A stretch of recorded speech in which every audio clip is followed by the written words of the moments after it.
Captain Amarinder Singh और नवजोत सिंह सिद्धू के बीच की लड़ाई अब तक खत्म नहीं हुई है, लेकिन इन दोनों की लड़ाई की वजह से पैदल हो गए सुनील जाखड़ ने एक नया बवाल खड़ा कर दिया है। जाखड़ ने केसी वेणुगोपाल को चिट्ठी लिखकर कैबिनेट मंत्री राणा गुरमीत सिंह सोढ़ी के खिलाफ बड़ा मोर्चा खोल दिया। जाखड़ ने अपने पत्र में सोढ़ी पर एक जमीन का तीसरी बार मुआवजा लेने की कोशिश का आरोप लगाया। साथ ही ये भी कहा कि सोढ़ी से मुआवजे के तौर पर ली गई रकम वापस कराई जाए और इस मामले में सोढ़ी के खिलाफ कार्रवाई करते हुए उन्हें पार्टी से निकाला जाए। राणा गुरमीत सिंह सोढ़ी पर जाखड़ ने पार्टी के भीतर घात करने के भी आरोप लगाए हैं। जाखड़ की तरफ से ये पत्र जमीन मुआवजे में गड़बड़ी को लेकर लिखा गया था। इस पत्र में पंजाब सरकार की तरफ से सोढ़ी के खिलाफ 1,83,00,000 रुपए की वसूली के मुकदमा दायर करने की बात कही गई है। इसके अलावा विभाग ने सोढ़ी और उनके परिवार के खिलाफ राज्य के साथ धोखा करने के लिए आपराधिक कार्रवाई की भी मांग की है। कांग्रेस के पूर्व प्रदेश अध्यक्ष ने वसूली की रकम को महज छोटा और शुरुआती हिस्सा बताया।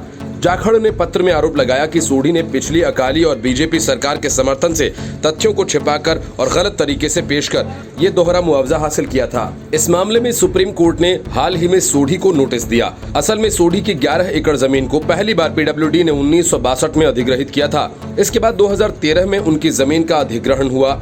1962 में और 2014 में ही उन्हें सरकार की तरफ से मुआवजा भी दिया गया था। इसके बाद उन्होंने नए भूमि अधिग्रहण कानून के तहत 77 करोड़ रुपए के मुआवजे की तीसरी बार मांग की। ये मामला राज्य के मुख्यमंत्री कैप्टन अमरिंदर सिंह की नजर में आया।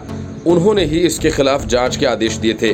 पूर्व प्रदेश अध्यक्ष ने कहा कि अगर अदालत ने सोढ़ी के पक्ष में फैसला सुना दिया तो ये कांग्रेस की छवि और आगामी चुनाव को बहुत नुकसान पहुंचाएगा। उन्होंने कहा कि संगरूर और पटरान इलाके के किसान मुआवजे की राशि को 40 लाख प्रति एकड़ से बढ़ाकर 70 लाख रुपए करने के लिए विरोध कर रहे हैं, क्योंकि उनकी जमीन दिल्ली हाईवे के लिए अधिग्रहित की जा रही है। जाखड़ को लगता है कि मोहन के उत्तर गांव में सोढ़ी की जमीन की तुलना में संगरूर बेल्ट ज्यादा महंगा क्षेत्र है। उन्होंने अपने पत्र में सवाल किया कि लिंक रोड के पास इस जमीन की मौजूदा कलेक्टर दर 6,72,300 रुपए प्रति एकड़ है। अगर सोढ़ी 7 करोड़ रुपए प्रति एकड़ हासिल करने में सफल हो जाते हैं तो पंजाब का कौन सा किसान इससे कम कीमत में अपनी जमीन अधिग्रहित करने देगा। जाखड़ ने इस बात पर जोर दिया कि मामला सार्वजनिक होने के बाद भी अकाली दल ने इसका विरोध नहीं किया। साथ ही उन्होंने कहा कि दोहरे मुआवजे का मामला 2007 और 2017 में सामने आया और उस दौरान अकाली सत्ता में थे। कांग्रेस नेता ने आरोप लगाया कि सुखबीर सिंह बादल के कहने पर ही पीडब्ल्यूडी ने इस बात को नजरअंदाज किया कि 1962 में जमीन का अधिग्रहण हुआ था और 31 जनवरी 1962 को अधिसूचनाएं भी जारी की गई थीं। इसके अलावा उन्होंने ये भी सवाल किया कि अकाली और बीजेपी ने क्यों नियमों से अलग हटकर सोढ़ी की मदद की। उन्होंने 2015 में सोढ़ी को डिस्टिलरी लाइसेंस दिए जाने का मुद्दा भी उठाया।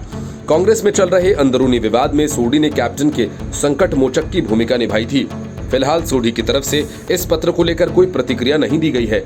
सोढ़ी के करीबियों का कहना है कि ये पत्र अमरिंदर सिंह को कमजोर करने के लिए सीएम विरोधी लॉबी का एक प्रयास है, क्योंकि उन्होंने तनाव के बीच सीएम का साथ दिया। Bureau report, news of India.